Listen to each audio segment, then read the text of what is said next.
Good morning, students. Hope you all are doing good. So today we are going to start our chapter 2 of economics, that is the some basic concepts of macroeconomics. In this chapter, the first topic we'll study about is the classification of the goods. See, the goods are classified in two ways: final goods and intermediate goods, and the consumption goods and the capital goods. So in today's lecture, we'll cover the first concept, that is the final goods and intermediate goods. See, what is final goods? As the name denotes, final means ultimately जो goods पूरी तरह से prepare हो चुकी हैं, that goods are known as final goods. These are those goods which have crossed the boundary line of production and are ready for use by their final users. जिन्होंने production की जो boundary line है ultimately cover up कर ली, that means they are fully developed goods, and ultimately ऐसे goods को जो final users हैं वो they'll put it to the use.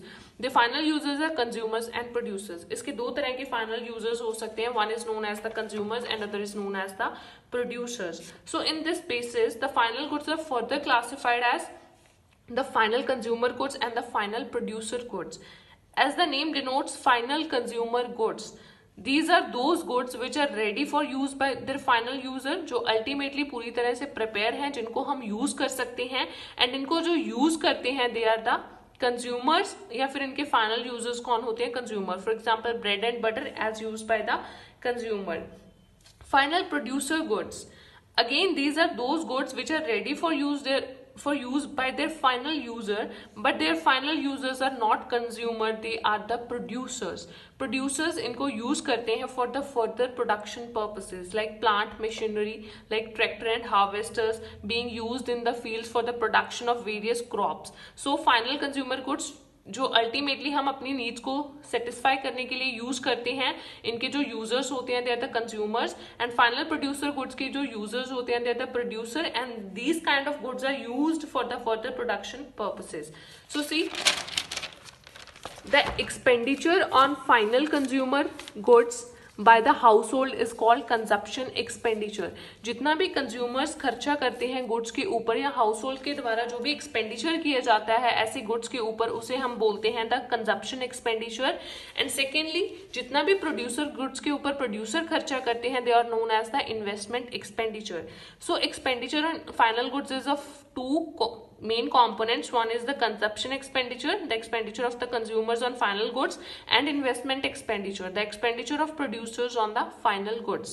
So this is about the final goods. Our second topic is intermediate goods.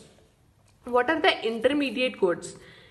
Final goods which are fully prepared और fully developed. Intermediate goods जो अभी पूरी तरह से production जिनकी नहीं हुई है. See, these are goods which have yet not crossed the boundary line of production, जिनके अंदर कुछ ना कुछ changes करने बाकी हैं. Value is still to be added to these goods. अभी changes होने के बाद इनमें कुछ ना कुछ और value added होगी, and which are yet not ready for use by their final users, जो ultimately final users के use के लिए अभी नहीं बने हैं. So these goods are those goods which are purchased by one firm from the other firm, जो एक firm के द्वारा दूसरी firm से खरीदी जाती हैं, like raw material, like as goods for resale. For example, देखो, wood purchased by a carpenter for making chairs is an intermediate good, क्योंकि अभी wood के अंदर कुछ ना कुछ वैल्यू एडेड होगी, एक्सपेंसेस ऐड होंगे. चेयर की जब एक्चुअल वर्थ आएगी उसके अंदर वुड की, उसके अंदर जितने भी एक्सपेंसेस हैं उनकी वैल्यू एडेड होंगी. तो ऐसे गुड्स को हम बोलते हैं intermediate goods. See, the value of intermediate goods ultimately becomes a part of the value of the final good. How?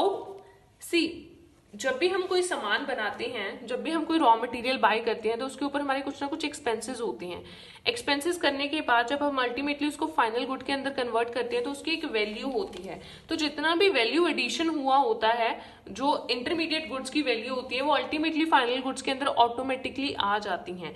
C, when a carpenter buys wood worth ₹10,000, एक कारपेंटर ने would buy की 10,000 की, and उसने उससे chair बना दी of 20,000. So value of chair that means final good के अंदर इस 20,000 के अंदर ये 10,000 अमाउंट भी इंक्लूडेड है. The value of chair include the value of would also, मतलब फाइनल गुड्स के अंदर इंटरमीडिएट गुड्स की वैल्यू भी इंक्लूडेड होती है.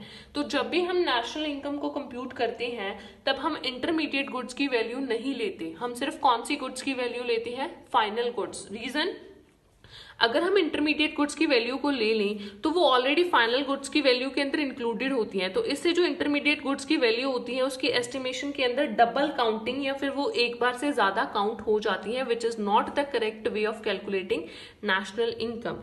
इसलिए जब भी हम ग्रॉस वैल्यू एडिशन या ग्रॉस प्रोडक्ट निकालते हैं तो जितनी भी आउटपुट की वैल्यू होती है उसमें से हम जितना भी इंटरमीडिएट कंजप्शन है, मतलब कॉस्ट ऑफ वुड या जितना भी अदर मटेरियल या अदर एक्सपेंसेस है चेयर बनाने के लिए, उन सबको हम क्या कर देंगे, minus of the chair value. उसके बाद जो वैल्यू आएगी उसको हम कंप्यूट करते हैं। So simple question, the same good may be final और इंटरमीडिएट, या द सेम गुड एक गुड फाइनल भी हो सकती है, वो इंटरमीडिएट भी हो सकती है। ये सिर्फ एक ही चीज के ऊपर डिपेंड होता है, the respect lies on the point that the end use of the good. Ultimately good को हम किस चीज के लिए यूज कर रहे हैं उसके ऊपर ये चीज डिपेंडेंट है।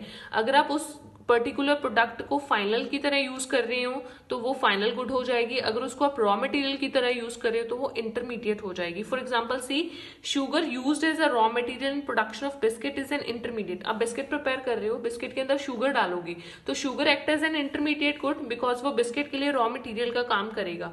अगर सेम शुगर आप मिल्क या फिर टी के अंदर डालोगे तो that is a final good. तो यहाँ पे same good may be the final or the intermediate good, only lies in the fact that what is the end use of the good. End use good का कोई भी हो सकता है।